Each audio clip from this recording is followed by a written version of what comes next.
नमस्कार दोस्तों। अपना पहला क्वेश्चन है कथन निष्कर्ष से संबंधित, जिसमें पहला कथन दे रखा है, रमाबाई ने जावर में रामस्वामी मंदिर बनवाया जो भगवान शिव को समर्पित है। दूसरा कथन है, गोसुंडी अभिलेख के अनुसार गजवंश के राजा सर्वतात ने अश्वमेध की एक करवाया। तो इसमें रमाबाई का आपको पता है कि ये कुंभा की पुत्री थी, जिसको वागीश्वरी भी कहते हैं। तो इसने जावर में रामस्वामी मंदिर नहीं बनवाया था, इन्होंने श्रृंगार चौरी नाम से मंदिर बनवाया था। ठीक है। इसका दूसरा मंदिर मीरा मंदिर भी है,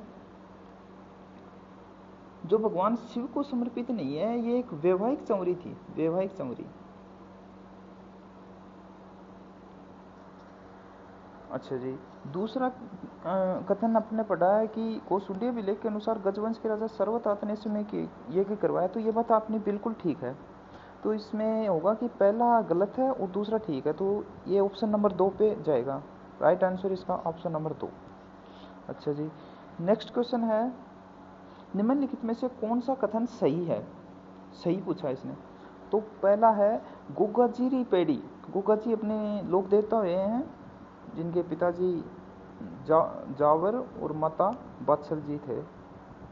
इनकी जो मतलब इनके ऊपर लिखी गई एक बुक या रचना मानो, उसके रचयिता आसानंद जी थे। तो ये बात अपनी नई देखी हुई है, नया है ये। इसमें दूसरा है, इन्होंने किसने, गोगा जी ने पाहिबा के युद्ध में भाग लिया था। अच्छा, तो अपने को पाहिबा युद्ध देखना है।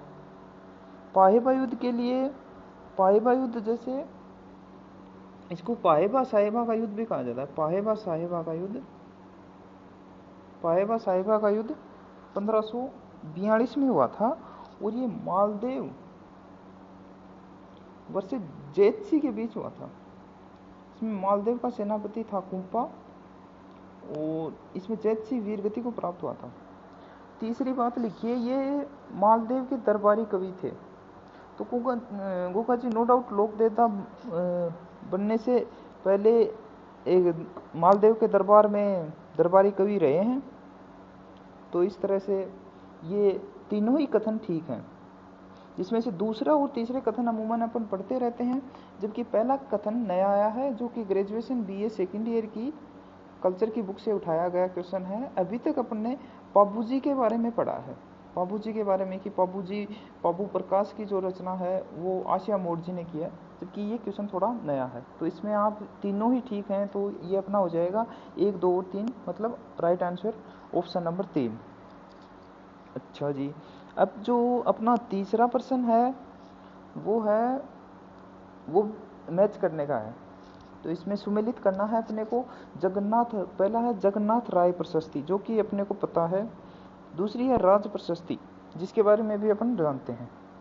दो रचनाएं अपन नहीं मान सकते हैं, एक तो गोरा बादल की चौपाई और एक राज्याभिषेक। तो पहले अपन ट्राई करते हैं जगन्नाथ राय प्रशस्ति से अपना कुछ अगर बनता है तो देखते हैं।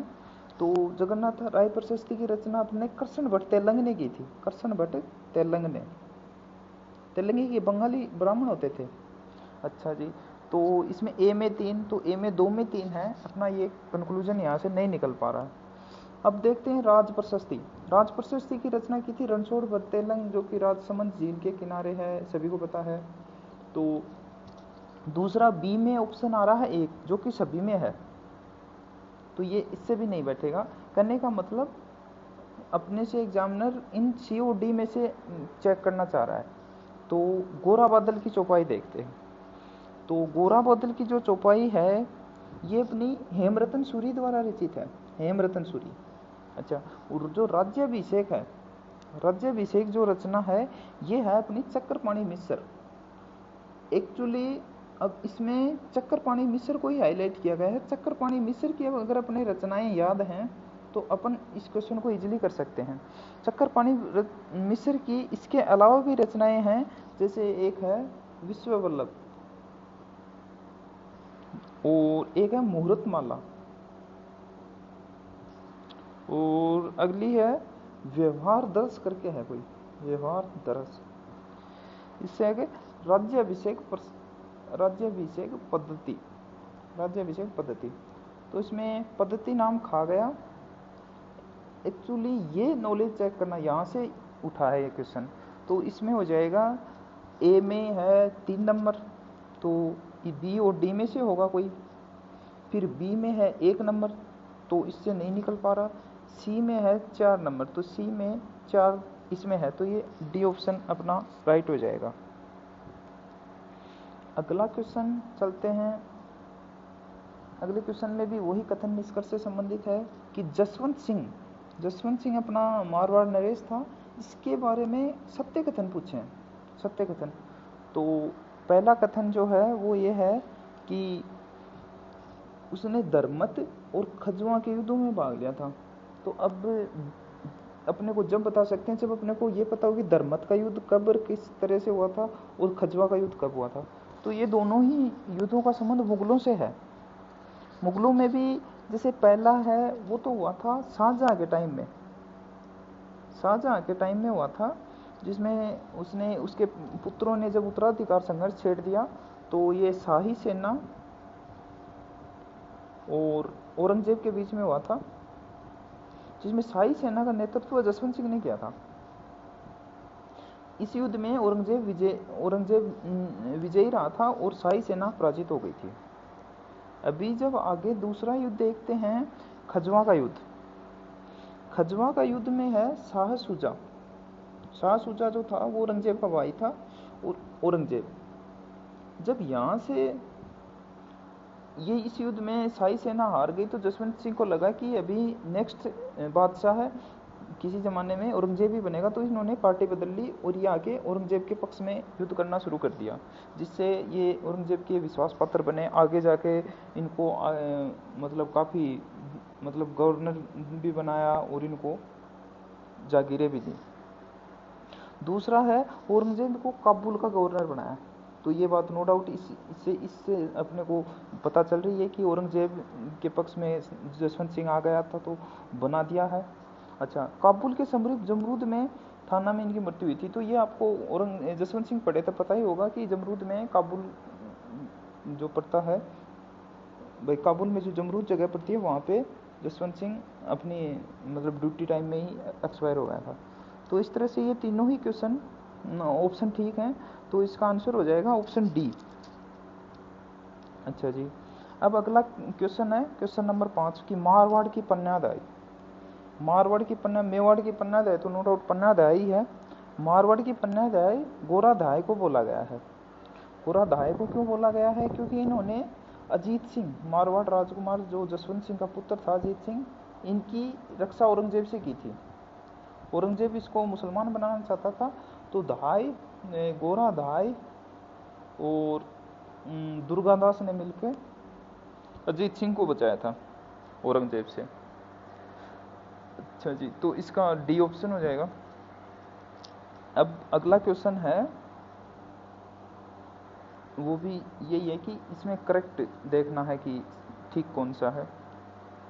तो राप्ती घाटी का युद्ध है वो जैत सिंह और कामरान के बीच हुआ था। तो राप्ती घाटी का स्पेसिफाइड डेट और टाइम तो नहीं है, लेकिन ये बात सही है। मतलब कामरान राव जैत सिंह जो बीकानेर के थे, इनके और कामरान जो मुस्लिम शासक थे इनके बीच में हुआ था। कामरान था हुमायूं का भाई था, ठीक है। और इसमें याद करने बात यह है कि बिट्ठू सुजा ने राव जैत शिरो छंद, ये एक रचना है जो साहित्य को लेके इम्पोर्टेंट है। राप्ती घाटी युद्ध के बारे में इसकी जानकारी प्राप्त होती है। इस रचना में राप्ती घाटी युद्ध के बारे में जानकारी प्राप्त होती है। तो यहाँ से याद रखने योग्य यही है कि बिट्ठू सुजा ने राव जैत शिरो छंद की रचना की थी। तो ये दोनों ही कथन ठीक हैं, तो इसका राइट आंसर सी है।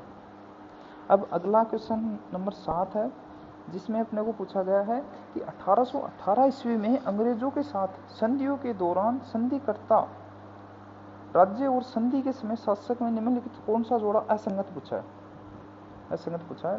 तो इसमें पहला देखते हैं बीकानेर का सूरत सिंह, दूसरा देखते हैं जयपुर का जगत सिंह, और तीसरा है जैसलमेर का मूलराज द्वितीय, और चौथा है प्रतापगढ़ का जसवंत सिंह द्वितीय। तो इसके लिए नो डाउट अपने को सारे ही 1818 ईस्वी में जो भी संधियाँ हुई थी उनके मतलब रियासत वाइज शासकों के नाम पता होना चाहिए।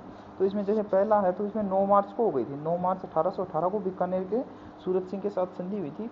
दूसरी जो है वो 2 अप्रैल को, 2 अप्रैल को जयपुर वाली हो गई थी जगत सिंह के साथ, ये भी ठीक है। तीसरी है ये जो 12 दिसंबर को हुई थी, 12 दिसंबर को मूलराज द्वितीय, ये भी ठीक है। ये जो है यहाँ पे जसवंत सिंह द्वितीय शासक नहीं था, यहाँ पे मारावल सामंत सिंह शासक था, मारावल सामंत सिंह। और ये संधि हुई थी 5 अक्टूबर को। इसका दूसरा क्वेश्चन ये भी बन सकता है कि ये जो डेट दे दी जाए, क्योंकि ये इंपॉर्टेंट रियासतें हैं तो इनकी डेट दे दी जाए और अपने से मैच करवा लिया जाए, तो अपने को ये थोड़ी डेट भी ध्यान में रखनी है। तो इसका राइट आंसर हो जाएगा ऑप्शन डी। अगला क्वेश्चन है 8 नंबर की, इसमें से कथन दिए हुए हैं और सत्य कथन की पहचान करनी है। सत्य कथन में पहला कथन है महाराजा सूरजमल द्वारा डीक पैलेस राजपूत और मुगल वास्तुकला के मिश्रण के साथ बनाया गया है। अभी समझाएंगे आपको, डीक पैलेस और डीक महल दो बातें अलग अलग हैं। दूसरा, डीक के भवनों की योजना का विन्यास के अंदर इसका वर्गाकार उद्यान है। और तीसरा है कि डीक के महलों में जहांगीर का संगमरमर का झूलेनुमा सिंहासन है। अभी तक के अपने राजस्थानी इतिहास और कल्चर में अपने ये चीज़ें कहीं नहीं पड़ी, ये चीज़ें, तो ये तो ऑटोमेटिक गलत हो गई। दूसरी ये दोनों हैं, इनमें अपन थोड़े डाउट में जा सकते हैं। तो पहला है राजा सूरजमल द्वारा डीक पैलेस, तो राजा सूरजमल ने कन्फर्म डीक पैलेस का निर्माण मुगल और राजपूतों के मिश्रित शैली से बनवाया था। अच्छा, डीक के भवन हो गए, डीक के भवन का योजना में वर्गाकार है, वर्गाकार मतलब चारों तरफ मकान है और बीच में खाली स्पेस है जिसमें पार्क बना हुआ है, तो ये बिल्कुल सही है। आपका डीक के महल देखे हुए होंगे, वर्गाकार ही है, तो ये दोनों बातें सही हैं। तो इसका आंसर हो जाएगा 1 और 2, मतलब ऑप्शन नंबर 3। अभी अगला क्वेश्चन है, क्वेश्चन नंबर 9 है बीकानेर के गंगा सिंह, जिसको भागीरथ भी बोला गया है, नहर निकालने के कारण, गंग नहर के कारण इनको भागीरथ कहा गया है। तो इनके कथनों पर विचार करना है भाई, कौन से कथन ठीक है। अभी पहला है ब्रितानियो, इसमें मिसप्रिंट हो गई, ब्रितानियो नो के ब्रिटेनियो है, ब्रिटेन मतलब ब्रिटेन वासियों के द्वारा इसे केसरी हिंद की उपाधि दी गई थी, ये भाई अपन देख लेंगे। दूसरा है इन्होंने प्रजा प्रतिनिधि सभा की स्थापना की थी। और तीसरा है पेरिस शांति सम्मेलन मतलब गोलमेज सम्मेलन। तो ये तीनों ही कथन ठीक है। पहला क्वेश्चन, क्योंकि नो डाउट ये अंग्रेजों का बहुत बड़ा सपोर्टर था, तो इन्होंने केसरी हिंद की, अंग्रेजों के पास एक बड़ा वो था पॉइंट, जिसमें जो भी उनकी मदद करता था तो उनको केसरी हिंद की उपाधि दे देते थे। हिंदुस्तान में कईयों को दी गई है और गांधी जी को भी दी गई है, जलियांवाला बाग में इसको वापस भी लौटा दी गई थी कहीं, तो इस तरह। दूसरा है उन्होंने प्रजा प्रतिनिधि सभा की स्थापना की। प्रजा प्रतिनिधि सभा आपने जब गंगा सिंह पढ़ा तो नो डाउट ये भी पढ़ाई हुआ। तीसरा है उन्होंने पेरिस में शांति सम्मेलन में भाग लिया। तो ये तीनों ही कथन ठीक है, तो इसका राइट आंसर हो जाएगा ऑप्शन नंबर 4। अगला क्वेश्चन है कि गलत कौन सा, इनकरेक्ट, ऐसे थे कथन पता करना है। तो बीकानेर राठौड़ारी ख्यात दयालदास की पुस्तक है, बीकानेर राठौड़ारी ख्यात दयालदास की पुस्तक है। दूसरा देखा बीकानेर, जिसमें बीकानेर और राठौड़ी खात में जोधपुर और बीकानेर दोनों के राठौड़ों का इतिहास का वर्णन करती है। तो इसमें जोधपुर का नहीं करती, सिर्फ बीकानेर का ही करती है। तो ये दूसरा तो गलत हो जाता है, जबकि ये पहला क्वेश्चन, पहला जो कथन है ये बिल्कुल सही है। तो अपना इसमें हो जाएगा ऑप्शन नंबर 1, ठीक। कोई भी अगला क्वेश्चन नंबर 11, बिजोलिया विलेख के संबंध में, बिजोलिया विलेख आपको पता ही होगा, के संबंध में निम्नलिखित कथनों को पर विचार कीजिए। बिजोलिया विलेख है जिसमें पहला दे रखा है, बिजोलिया विलेख की जानकारी मिलती है चौहान शासक सूर्यवंशी हैं। बिजोलिया विलेख के अनुसार ये बताया गया है कि चौहान शासक सूर्यवंशी हैं, जबकि ये बात गलत है। यहाँ पे वत्स गोत्रीय ब्राह्मण बताया गया है। कई बार कंपटीशन एग्जाम में क्वेश्चन पूछा भी गया है कि बिजोलिया शिलालेख के अनुसार चौहानों को वत्स गोत्रीय ब्राह्मण किस अभिलेख के अनुसार बताया गया, तो इसमें बिजोलिया। अच्छा जी, दूसरा बिजोलिया विलेख का रचयिता गुणभद्र है, बिजोलिया विलेख का रचयिता गुणभद्र, तो ये सही है बात कि इसमें गुणभद्र ही है और इसने इसकी रचना 1170 ईस्वी में की थी। तो इसका राइट आंसर हो जाएगा क्वेश्चन आंसर ऑप्शन नंबर 2, क्योंकि ये यहाँ पे ऑप्शन कथन एक तो ये गलत होएगा, इसमें वत्सोत्तर ही आएगा। तो अगला अपना क्वेश्चन नंबर 12 है, विग्रहराज चतुर्थ के संबंध में निम्नलिखित में से कौन सा कथन सत्य है। ये अपने को सत्य असत्य पे स्पेशल राउंड करना है कि यहाँ पे फिर, क्योंकि अपन कथन पढ़ते हैं तब तक भूल जाते हैं कि अपने को सत्य पूछा है क्या सत्य। तो इसमें पहला कथन है उसने दिल्ली में तोमरों को पराजित किया। तो नो डाउट ये तो अपन सबसे पहले अजमेर के चौहान पढ़ते हैं, तो पहली बात विग्रहराज में यही आती है कि तोमरों को पराजित किया। दूसरा था इसका दरबारी कवि सोमदेव था, सोमदेव इनका दरबारी कवि था जिन्होंने ललित विग्रहराज नाटक की रचना की थी, ललित विग्रहराज करके। तीसरा है उसने पुष्कर में वराह मंदिर का निर्माण कराया। ये बात गलत है, क्योंकि पुष्कर में वराह मंदिर का निर्माण इनके बाद में अर्णोराज जो आए थे उन्होंने करवाया था, सॉरी इनसे पहले थे। उसने हरिकली नामक की नाटक की रचना की। ये बात बिल्कुल सही है। हरिकली नाटक को इसने संस्कृत विद्यालय बनवाया था, जिसको बाद में कुतुबुद्दीन ऐबक ने 2.5 दिन के झोपड़े में बदल दिया था। उसकी दीवारों पे भी उत्कीर्ण करवाया था हरिकली नाटक को। और दूसरा राजा राम मोहन राय की जो ब्रिस्टल में प्रतिमा बनी हुई है उसके नीचे भी इसको उत्कीर्ण किया गया है हरिकली नाटक को। ठीक है, तो इसमें पहला ठीक है, दूसरा ठीक है, तीसरा गलत है, चौथा सही है। तो कहने का मतलब 1 2 4, तो अपना 1 2 4 ऑप्शन नंबर 3 राइट आंसर हो जाएगा इसका। अच्छा जी, क्वेश्चन नंबर 13 फिर ये साहित्य से आ गया है। इसमें पहला दे रखा है सुमेलित करने के लिए कि बिसलदेव रासो, अभी जो अपन ने देखा है कि बिसलदेव रासो रचना है सोमदेव की। अच्छा, ललित विग्रहराज है रचना नरपति नालय की। अच्छा जी, अभी ये जो अगला है श्राद्ध प्रयोग चिंतामणि, इसको एक बार होल्ड पे डालो। रायसिंह प्रशस्ति तो आपको पढ़ा ही होगा आपने। रायसिंह प्रशस्ति रचना है जैता की, जिसको यहाँ पे जैता इस तरह से लिखा है, अदरवाइज ऐसे भी लिख सकते हैं जैता। तो ये जैता की, तो ये जो बच गया अनूप सिंह, इसकी रचना हो जाएगी श्राद्ध प्रयोग चिंतामणि। तो इसमें आ जाएगा ए में तो 1 नंबर, बी में 3 नंबर और सी में 4, डी में 2। सॉरी, इसमें आएगा बिसलदेव की नरपति नालय और ललित विग्रहराज सोमदेव। अभी अपन ने देखा ना ललित विग्रहराज, यहीं पे ललित विग्रहराज रचना सोमदेव की। तो ये इसमें राइट आंसर ऑप्शन नंबर 1 हो जाएगा। अगला नंबर 14 नंबर क्वेश्चन है, निम्नलिखित में से सत्य कथन पता करना है। लोहागढ़ पर अंग्रेज जनरल लॉर्ड लेग ने चढ़ाई की और सफल रहा। दूसरा है जालोर के किले के दरवाजे को कोई आक्रमण नहीं खोल सका, हसन निजामी। तो पहला है, ये बात तो सही है कि लोहागढ़ पर लॉर्ड लेग ने चढ़ाई तो की थी, लेकिन ये सफल नहीं हुआ था, असफल हो गया था, ये इसको खोल नहीं पाया था।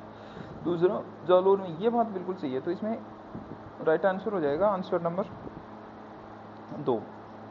अच्छा जी, अभी अगला है क्वेश्चन नंबर 15।